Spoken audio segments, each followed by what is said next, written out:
जय हिंद दोस्तों। On exam में आप सभी का स्वागत है। दोस्तों आज की इस वीडियो में भारतीय इतिहास का पार्ट 2 करने वाले हैं। पार्ट 1 पहले ही करा चुके हैं, आप प्ले लिस्ट में जाकर देख सकते हैं, जिसका लिंक नीचे डिस्क्रिप्शन बॉक्स में दे दूंगा, वहां से जाकर आप देख सकते हैं। दोस्तों आज की वीडियो बहुत ही इम्पोर्टेंट होने वाली है, क्योंकि आज की इस वीडियो में अंकित भाटी सर की बुक से सभी इम्पोर्टेंट क्वेश्चन लिए गए हैं और ये सभी क्वेश्चन कोई ना कोई एग्जाम में यूपी ट्रिपल एससी के पूछे जा चुके हैं, जो कि आपके लिए बहुत ही इम्पोर्टेंट होने वाले हैं। तो चलिए आज की वीडियो को शुरू करते हैं। दोस्तों आज 101 नंबर क्वेश्चन से शुरू करते हैं, क्योंकि पहले 100 क्वेश्चन पहली वीडियो में कराए जा चुके हैं, जिसको आप प्ले लिस्ट में जाकर देख सकते हैं। तो आज का पहला क्वेश्चन करते हैं।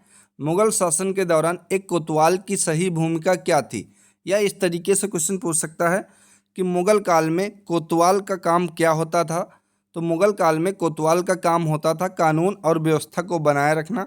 Option number D right option होगा। अगला क्वेश्चन, बिहार राज्य के सासाराम शहर में निम्नलिखित किस प्राचीन सम्राट का मकबरा स्थित है?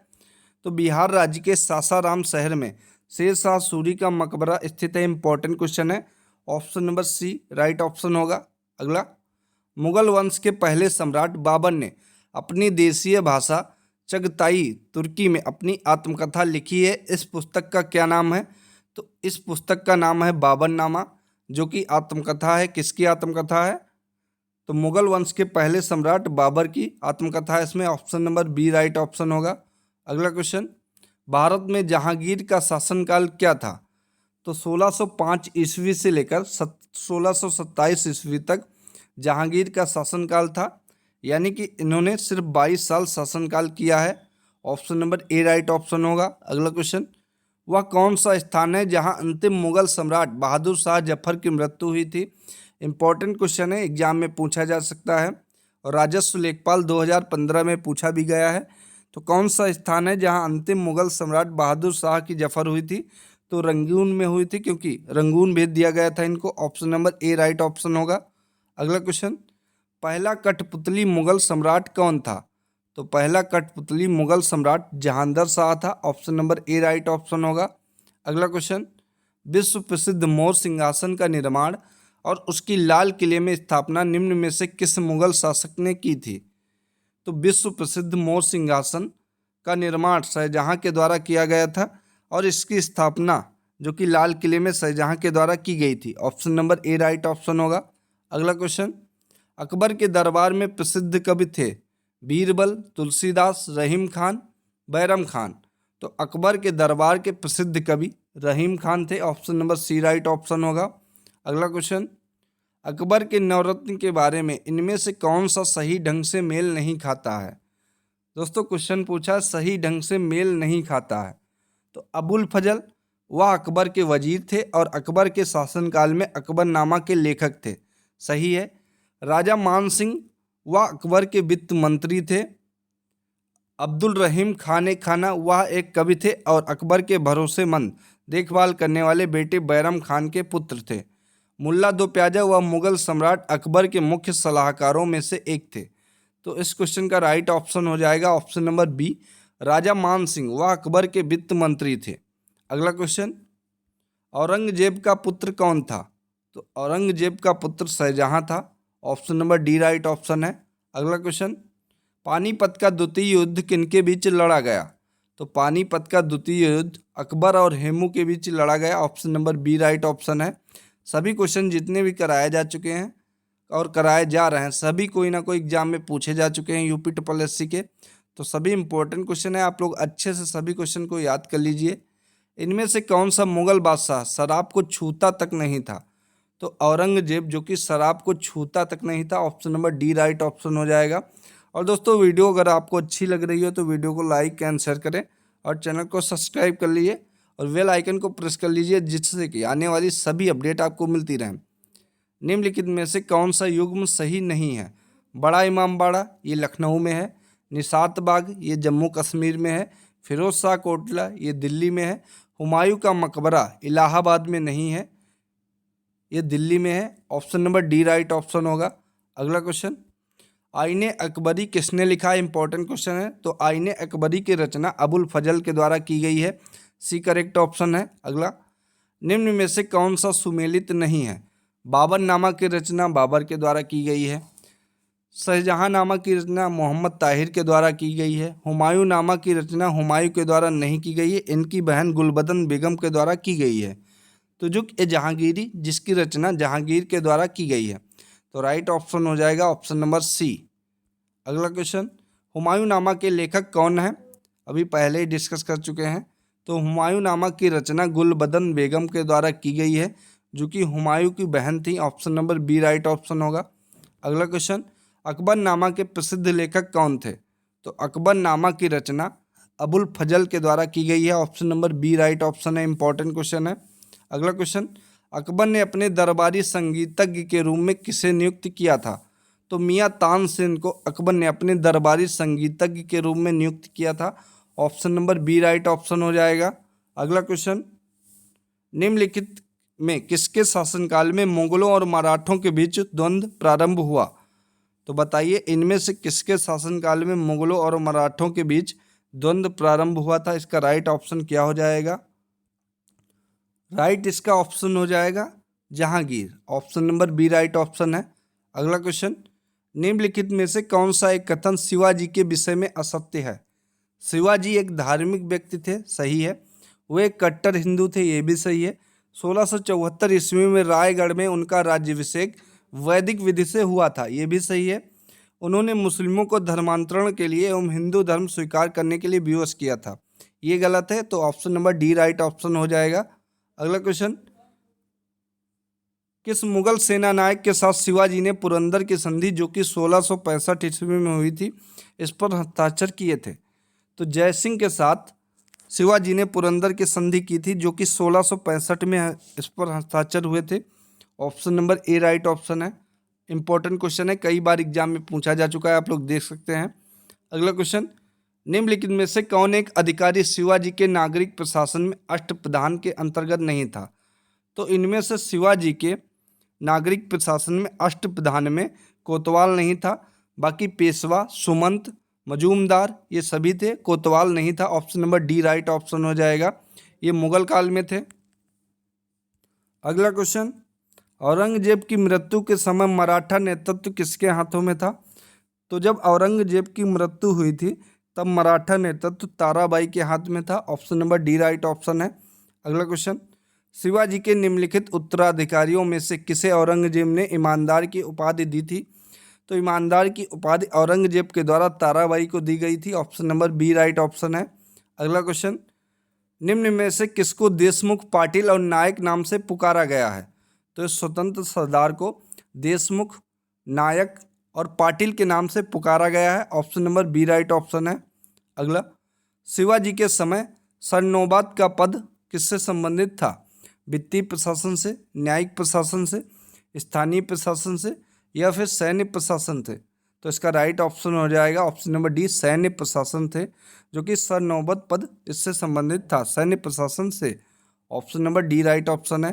अगला क्वेश्चन, वर्ष में ईस्ट इंडिया कंपनी के जहाज़ों ने सूरत के पास स्थित स्वाली एस्चुरी में पुर्तगालियों को पराजित किया था।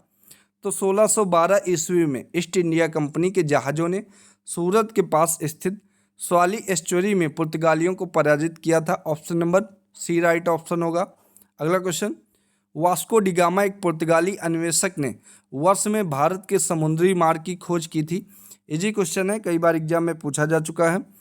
तो वास्को डी गामा के द्वारा भारत की खोज 1498 ईस्वी में की गई थी, समुद्री मार्ग की खोज। Option number C right option होगा। अगला क्वेश्चन, मेरठ छावनी में 1857 के सैनिक विद्रोह की शुरुआत कब हुई थी?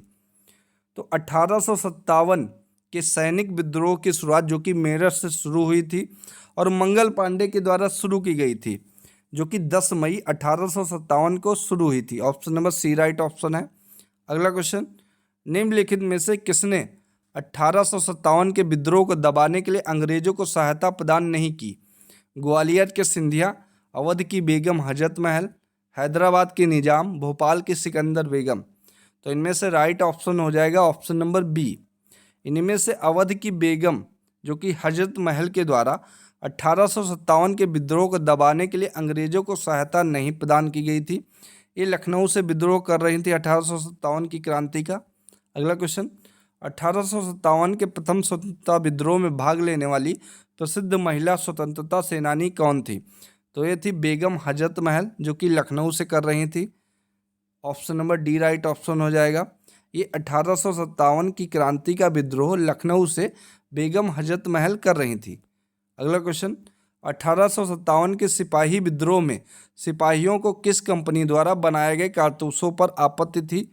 तो ये एनफील्ड, रॉयल इनफील्ड के नाम से एक कंपनी थी जो कि ये बुलेट बनाती, वो पहले कारतूस बनाती थी। तो इसकी कंपनी के द्वारा बनाए गए कारतूसों पर आपत्ति थी सैनिकों को। Option number B right option हो जाएगा। अगला क्वेश्चन, निम्न में से किन्होंने 1857 के सिपाही विद्रोह को विद्रोह नहीं कहा है? John Lawrence, Karl Marx, R C Majumdar, Syed Ahmad Khan. तो एक कार्ल मार्क्स ने 1857 के सिपाही विद्रोह को विद्रोह नहीं बताया है। Option number B right option होगा। अगला क्वेश्चन, 1857 के विद्रोह के प्रसिद्ध नेताओं में से एक तांतिया टोपे को अंग्रेजों ने 1859 में फांसी की सजा दी थी। ये कहाँ पर दी गई थी? तो ये शिवपुरी में दी गई थी। Option number B right option हो जाएगा। अगला क्वेश्चन, सिपाही या विद्रोह किस वर्ष हुआ था? तो सिपाही विद्रोह 1857 ईस्वी में हुआ था। Option number B right option है, जो कि मेरठ छावनी से शुरू हुआ था। अगला क्वेश्चन, में ब्रिटिश सरकार ने भारत में सरकार की संरचना में कुछ सुधारों की घोषणा की जिन्हें मार्ले मिंटो सुधार के रूप में जाना जाता है। इंपॉर्टेंट क्वेश्चन है। तो ये 1919 ईस्वी में ब्रिटिश सरकार ने भारत में सरकार की संरचना में कुछ सुधारों की घोषणा की जिन्हें मार्ले मिंटो सुधार के रूप में जाना जाता है। Option number B right option हो जाएगा, 1919। अगला क्वेश्चन, ईस्ट इंडिया कंपनी ने किस वर्ष में कलकत्ता में सर्वोच्च न्यायालय की स्थापना की थी? इंपॉर्टेंट क्वेश्चन है। तो ईस्ट इंडिया कंपनी के द्वारा कलकत्ता में सुप्रीम कोर्ट सर्वोच्च न्यायालय की स्थापना 1773 ईस्वी में हुई थी। Option number C right option है। अगला क्वेश्चन, भारत में पहली रेलगाड़ी किस वर्ष में और किन दो स्थानों के बीच में चलाई गई थी? तो ये 1853 ईस्वी में भारत में पहली रेलगाड़ी चलाई गई थी, जो कि बम्बई से थाने के बीच चलाई गई थी। Option number C right option होगा। अगला क्वेश्चन, भारत में सबसे पहली जनगणना किस वर्ष में हुई थी? तो भारत में सबसे पहली जनगणना 1872 में हुई थी। Option number B right option है। अगला क्वेश्चन, 1866 में भारत के संदर्भ में चर्चा करने और भारतीय कल्याण को बढ़ावा देने के लिए ब्रिटिश सार्वजनिक अधिकारियों को प्रभावित करने के लिए लंदन में ईस्ट इंडिया एसोसिएशन का आयोजन किसने किया? तो लंदन में ईस्ट इंडिया एसोसिएशन का आयोजन दादा भाई नौरोजी के द्वारा किया गया था। Option number A correct option है। इन्हें great grand old man of India के नाम से भी जाना जाता है और ये पहले कांग्रेस के पार्टी अध्यक्ष भी रह चुके हैं। Option number A right option होगा। अगला क्वेश्चन, निम्नलिखित में से कौन सी प्रणाली भारत में ब्रिटिश शासन के दौरान भूमि राजस्व प्रणाली से संबंधित नहीं थी? तो ये दस्तक प्रणाली थी, जो कि ब्रिटिश शासन के दौरान भूमि राजस्व प्रणाली से संबंधित नहीं थी। Option number C right option होगा। अगला क्वेश्चन, 1764 में ब्रिटिश ईस्ट इंडिया कंपनी द्वारा स्थापित भारत का पहला डाकघर निम्नलिखित में से किस स्थान पर था? तो भारत का पहला डाकघर जो कि 1764 में ब्रिटिश ईस्ट इंडिया कंपनी के द्वारा बनाया गया था, स्थापित किया गया था, वो मुंबई, जो कि अब मुंबई है, बॉम्बे में किया गया था। Option number D right option होगा। अगला क्वेश्चन, दक्षिण भारत के किस राजा ने वर्ष 1741 में कोलाचल की लड़ाई में डच ईस्ट इंडिया कंपनी को परास्त किया था? तो मार्तंड वर्मा के द्वारा परास्त किया गया था डच ईस्ट इंडिया कंपनी को, जो कि 1741 में कोलाचल की लड़ाई में हुए थे। Option number C right option है। अगला क्वेश्चन, अंग्रेजों के खिलाफ भारतीय सैनिकों द्वारा पहला बड़े पैमाने पर विद्रोह वेल्लोर विद्रोह कहाँ पर हुआ था? तो ये 1800 ईस्वी में हुआ था विद्रोह, जिसे वेल्लोर विद्रोह का नाम दिया गया था। Option number D right option है। अगला क्वेश्चन, किस वर्ष में ईस्ट इंडिया कंपनी ने रणजीत सिंह के साथ अमृतसर की पहली संधि का हस्ताक्षर किया? तो रणजीत सिंह के साथ ईस्ट इंडिया कंपनी ने अमृतसर में पहली संधि का हस्ताक्षर 1809 ईस्वी में किया था। Option number D right option होगा। अगला क्वेश्चन, बक्सर के युद्ध के बाद ईस्ट इंडिया कंपनी मुगल सम्राट को प्रतिवर्ष का भुगतान करने के लिए सहमत हुई थी। तो बक्सर का युद्ध जो कि 1764 ईस्वी में लड़ा गया था, उसके बाद 26 लाख रुपए का भुगतान करने के लिए ईस्ट इंडिया कंपनी सहमत हो गई थी, जो कि मुगल सम्राटों को करना था। Option number B right option है। अगला क्वेश्चन, निम्नलिखित में से कौन सा पुर्तगाली उपनिवेश नहीं था? बम्बई, हुगली, मछलीपट्टनम, चौल। तो इनमें से मछलीपट्टनम में पुर्तगाली उपनिवेश नहीं था। Option number C right option होगा। अगला क्वेश्चन, भारत में काजू का प्रथम परिचय किन लोगों ने कराया? तो ये पुर्तगालियों के द्वारा काजू का प्रथम परिचय कराया गया। इससे पहले काजू के बारे में नहीं जानते थे Indian. Option number D right option होगा। अगला क्वेश्चन, पहली डेनिश ईस्ट इंडिया कंपनी ने अपना परिचालन किस वर्ष में शुरू किया? तो पहली डेनिश ईस्ट इंडिया कंपनी ने अपना परिचालन किस वर्ष में शुरू किया? तो ये 1616 ईस्वी में शुरू किया गया था, जो कि पहली डेनिश ईस्ट इंडिया कंपनी, इसके द्वारा अपना पहला परिचालन शुरू किया गया था 1616 में। Option number A right option है। अगला क्वेश्चन, बक्सर के युद्ध के बाद के नवाब ने इलाहाबाद और कड़ा को मुगल सम्राट को सौंप दिया, जो ब्रिटिश सैनिकों के संरक्षण के अंतर्गत आया था। तो ये अवध को सौंप दिया गया था। Option number D right option होगा। बक्सर के युद्ध के बाद अवध के नवाब ने इलाहाबाद और कड़ा को मुगल सम्राट को सौंप दिया, जो ब्रिटिश सैनिकों के संरक्षण के अंतर्गत आया था। Option number D right option है। अगला क्वेश्चन, वास्को डी गामा किस वर्ष कालीकट में उतरा? तो 1498 में उतरा। Option number D right option है।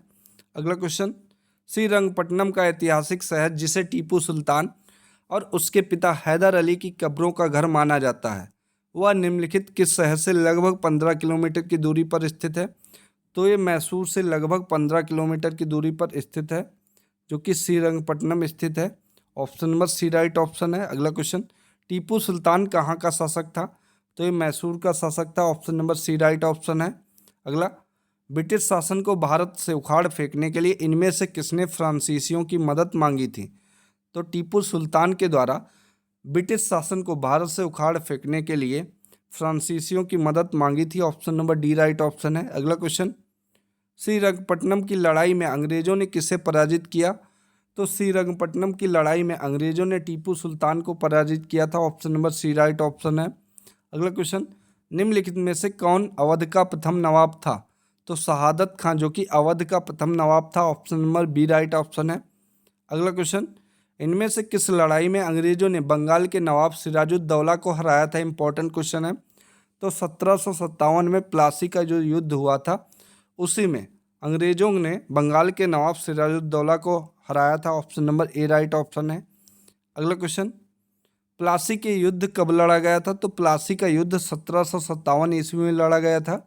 Option number B right option है। अगला क्वेश्चन, प्लासी की लड़ाई अंग्रेजों और किनके बीच हुई थी? तो प्लासी का युद्ध सिराजुद्दौला और अंग्रेजों के विरुद्ध लड़ा गया था, जो कि 1757 ईस्वी में लड़ा गया था। आप लोग अच्छे से याद कर लीजिए कि प्लासी की लड़ाई अंग्रेजों और सिराजुद्दौला के बीच 1757 ईस्वी में लड़ी गई थी। Option number A right option हो जाएगा। तो दोस्तों, ये थी आज की इम्पोर्टेंट वीडियो अगर अच्छी लगी हो वीडियो को लाइक एंड शेयर करें और चैनल को सब्सक्राइब करें। धन्यवाद।